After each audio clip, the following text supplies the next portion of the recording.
नमस्कार दोस्तों, मेरे इस चैनल में आप सबका स्वागत है। मैं आपको डिस्क्लेमर दे दूं, मैं खुद भी एक सिविल इंजीनियर हूं। एक कॉलेज में मैं असिस्टेंट प्रोफेसर के पद पर कार्यरत हूं। मेरे कई रिसर्च जर्नल, कई रिसर्च पेपर आईआईटी जैसी संस्था में पब्लिश हो चुके हैं और अभी जस्ट मैं काम कर रहा हूं आपका एनआईटी भोपाल या अदर इंस्टीट्यूट में, वहाँ पर मैं पेपर भेजने वाला हूँ।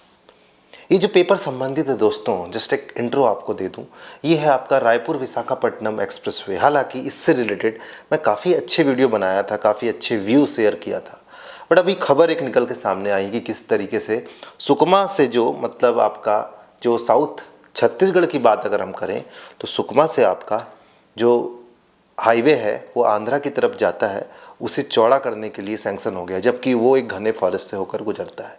ऐसे कई सारे रोड, जैसे अभी NH-45 रतनपुर से केवची, उसका भी शोल्डर चौड़ीकरण हो गया, टर्निंग प्रॉपरली IRC या NHAI की गाइडलाइन के अनुसार होना चाहिए। इस सब की वजह से दोस्तों डिफॉरेस्टेशन काफ़ी बढ़ा है। अब आप जो विकास की बात कर रहे हैं ना दोस्तों, विकास अब एक लिमिट पार कर चुका है। कई चीज़ों की फिजिबिलिटी स्टडी कि वो सही है कि नहीं, ये बाद में करने का विषय है। जैसे कि बुंदेलखंड एक्सप्रेस की हुई है कि कई कंपनी आपका कॉन्ट्रैक्ट लेने को तैयार नहीं थी टोल वसूलने के लिए, क्योंकि उतने नंबर ऑफ पीपल नहीं मिलेंगे। और जबकि RTI से रिस्पॉन्ड मिला है कि बुंदेलखंड एक्सप्रेस में आपका लगभग 2 लाख पेड़ काटे गए हैं।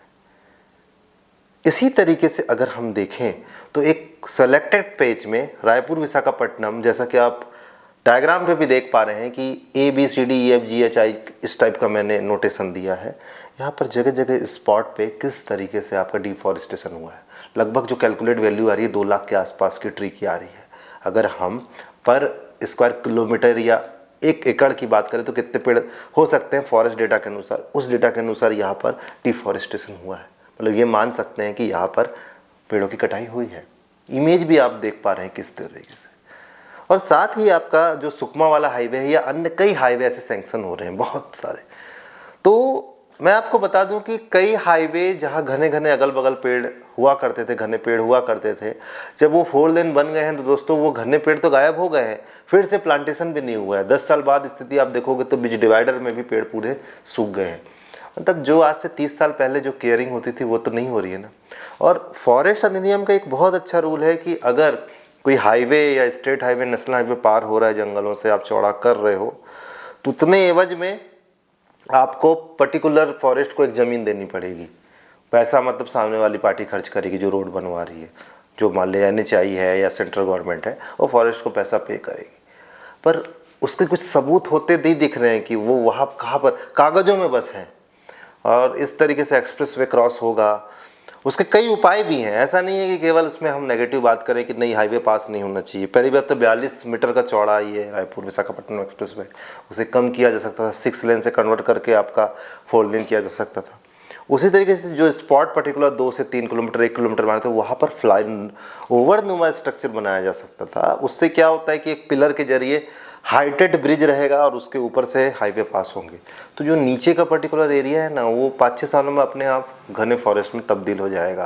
तो ये एक बहुत जनरल आइडिया है। मतलब सोचिए कि वहाँ का अपना खुद का एक जो लैंड है खाली पड़ी, उस पर अपने आप पेड़ पैदा होने लगेंगे, उगने लगेंगे। तो ये सब जो तरीके हैं, ये एहतियात करना चाहिए। उसी तरीके से आपका जो है पेड़ को किस तरीके से ट्रांसफ़र करना, आपको लगता होगा बहुत कॉस्टली आने वाला है, पर दोस्तों ज़रा सोचिए कि कोई प्रोजेक्ट 20,000 करोड़ रुपए का है, उसमें अगर आप 1,000 करोड़ या समझ लीजिए 800-900 करोड़ अगर ऐड कर देंगे तो काफ़ी सारे ट्री बच सकते हैं। मतलब 9 से 10 अरब रुपए और एक्स्ट्रा बस खर्चा, इसके कंपेयर में तो काफ़ी कम है ना दोस्तों। लेकिन उस ओर कोई रिसर्च, उस ओर कोई अनुसंधान नहीं होता दोस्तों कि कैसे हम डेवलपमेंट दोनों को साथ साथ लेके चलें। क्योंकि सरकार क्या सोचती है कि पैसा बच जाए, भले एक्सप्रेसवे में बेहिसाब खर्चा हो जाए, थोड़ा सा ऐड हम नहीं कर सकते उसको बचाने के लिए। रियलिटी ये है। कमेंट करने वाले बोलने आ जाएंगे कि विकास का आप बाधा कर रहे हो, विकास ना हो क्या? विकास हो, पर इस तरीके से होने में कोई दिक्कत है क्या? आपको कोई परेशानी है क्या कि कैसे रिहैबिलिटेशन या कैसे हम पेड़ों की शिफ्टिंग करें, उस पर रिसर्च नहीं होना चाहिए क्या कि केवल हम विकास की ही बात करते रहें?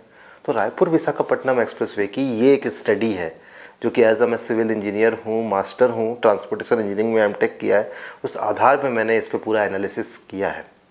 आशा करता हूँ दोस्तों ये वीडियो काफ़ी अच्छा लगा होगा। मिलते हैं अगले वीडियो में। वीडियो देखने का बहुत बहुत धन्यवाद।